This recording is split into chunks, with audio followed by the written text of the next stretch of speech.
Yesterday we noticed some of the passages both in the Old and the New Testament that talk about the subject of patience. And it naturally follows that once we study about patience and long-suffering, that we must apply these lessons to ourselves if the study is going to do any good. Sadly, some folks learn the hard way that we encounter many problems in our lives when we're not patient or long-suffering. If you don't believe this, talk to Sarah about what happens when you're not patient. We see the example of her with Abraham when she decided that she was going to try to help God out of a difficulty. Well, what happened is we find an entire nation of people that came into existence that ended up causing great problems and continue to cause great problems today. Her impatience with the Lord's promise for a son brought about her insistence that Abraham have a child with Hagar. Well, this caused nothing but problems for Abraham. So what are some specific areas where we need to be patient? Well, seeing that patience or waiting is needed in the life of the Christian, we need to see some of these areas. Well, first, we notice that more patience is needed in preaching the gospel. Paul said, "I have planted, Apollos watered, but God gave the increase," 1 Corinthians 3 and verse 6. No farmer expects a harvest the day after planting. Yet how many of us expect a harvest of souls within minutes or days of someone hearing the gospel for the first time? Yes, there are open and receptive hearts out there, but many folks are not that receptive at first, and it takes planting and watering for the seed to germinate and to take root.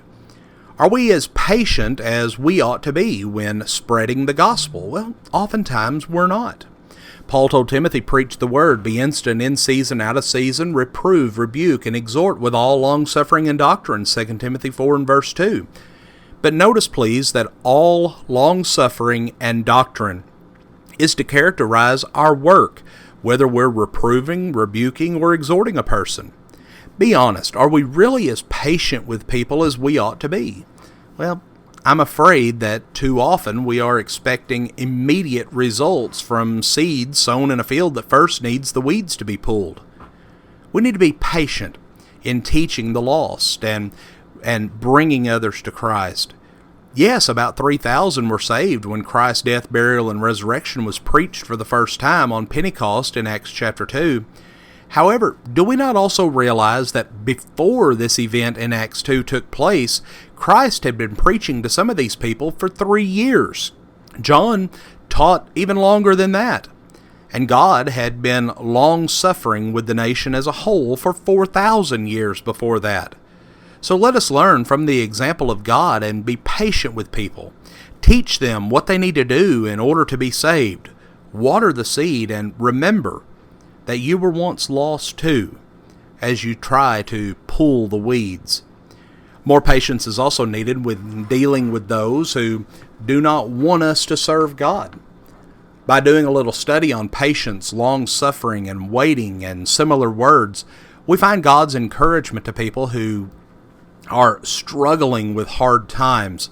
We find God's encouragement to keep on with what they're doing.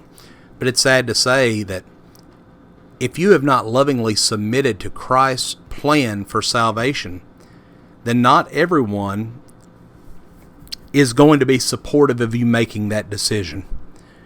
But if you have obeyed the gospel, you're going to find people that are not happy that you're a Christian. And Satan is at the top of that list. Therefore, we read that those who are godly shall suffer persecution, 2 Timothy 3 and verse 12. And in this persecution, God reminds us to wait on Him. James reminds us of those in Old Testament days, saying, "Take my brethren, the prophets, who have spoken in the name of the Lord, for an example of suffering, affliction, and of patience." James 5 and verse 10. The churches of Asia were good examples of patience as well. But included in our study ought to be the inspired words of Peter, who reminds Christians that we ought to take patiently the occasions when we do well, but suffer for it. Friends, we could all stand a good dose of patience, couldn't we? And our study over the last 2 days has shown that it is more than being patient in a long line or waiting on some gift. Instead, this patience ought to be a part of us every day of our lives.